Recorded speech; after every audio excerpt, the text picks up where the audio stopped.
चौथा बाब, यीशु मसीह की आजमाइश।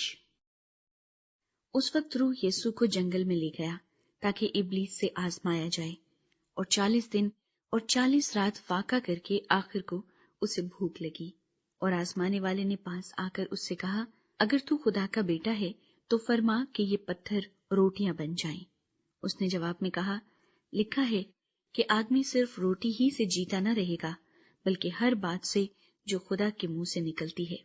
तब इब्लीस उसे मुकद्दस शहर में ले गया और हैकल के कुंगरे पर खड़ा करके उससे कहा कि अगर तू खुदा का बेटा है तो अपने तई नीचे गिरा दे, क्योंकि लिखा है कि वो तेरी बाबत अपने फरिश्तों को हुक्म देगा और वो तुझे हाथों पर उठा लेंगे, ऐसा न हो कि तेरे पांव को पत्थर से ठेस लगे। यीशु ने उससे कहा, ये भी लिखा है कि तू खुदावंद अपने खुदा की आजमाइश ना कर। फिर इब्लीस उसे एक बहुत ऊंचे पहाड़ पर ले गया और दुनिया की सब सल्तनतें और उनकी शान और शौकत उसे दिखाई और उससे कहा, अगर तू झुककर मुझे सिजदा करे तो ये सब कुछ तुझे दे दूंगा। यीशु ने उससे कहा, ऐ शैतान, दूर हो, क्योंकि लिखा है कि तू खुदावंद अपने खुदा को सिजदा कर और सिर्फ उसी की इबादत कर। तब इब्लीस उसके पास से चला गया और देखो, फरिश्ते आकर उसकी खिदमत करने लगे। इलाका गलील से यीशु मसीह की खिदमत का आगाज। जब उसने सुना कि यूहन्ना पकड़वा दिया गया तो गलील को रवाना हुआ और नासरत को छोड़कर कफरनहूम में जा बसा, जो झील के किनारे ज़ुबूलून और नफ्ताली की सरहद पर है, ताकि जो यशायाह नबी की मार्फत कहा गया था वो पूरा हो कि ज़ुबूलून का इलाका और नफ्ताली का इलाका दरिया की राह यरदन के पार गैर कौमों की गलील, यानी जो लोग अंधेरे में बैठे थे उन्होंने बड़ी रोशनी देखी, और जो मौत के मुल्क और साए में बैठे थे उन पर रोशनी चमकी।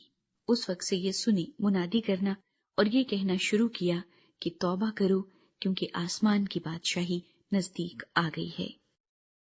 4 माहीगीरों का चुनाव। और उसने गलील की झील के किनारे फिरते हुए 2 भाइयों यानी शमाउन को, जो पतरस कहलाता है, और उसके भाई इंद्रियास को झील में जाल डालते देखा, क्योंकि वो माहीगीर थे, और उनसे कहा, मेरे पीछे चले आओ तो मैं तुमको आदमगीर बनाऊंगा। वो फौरन जाल छोड़कर उसके पीछे हो लिए, और वहां से आगे बढ़कर उसने और 2 भाइयों यानी जब्दी के बेटे याकूब और उसके भाई यूहन्ना को देखा कि अपने बाप जब्दी के साथ कश्ती पर अपने जालों की मरम्मत कर रहे हैं, और उनको बुलाया। वो फौरन कश्ती और अपने बाप को छोड़कर उसके पीछे हो लिए। तालीमी, इबादती और शिफाया खिदमत। और यीशु तमाम गलील में फिरता रहा और उनके इबादत खानों में तालीम देता और बादशाही की खुशखबरी की मुनादी करता और लोगों की हर तरह की बीमारी और हर तरह की कमजोरी को दूर करता रहा। और उसकी शोहरत तमाम सूरिया में फैल गई, और लोग सब बीमारों को, जो तरह तरह की बीमारियों और तकलीफों में गिरफ्तार थे, और उनको जिनमें बदरूही थी, और मिर्गी वालों और मफलूजों को उसके पास लाए, और उसने उनको अच्छा किया। और गलील और दिकुपुलिस और यरूशलेम और यहूदिया और यरदन के पार से बड़ी भीड़ उसके पीछे हो ली।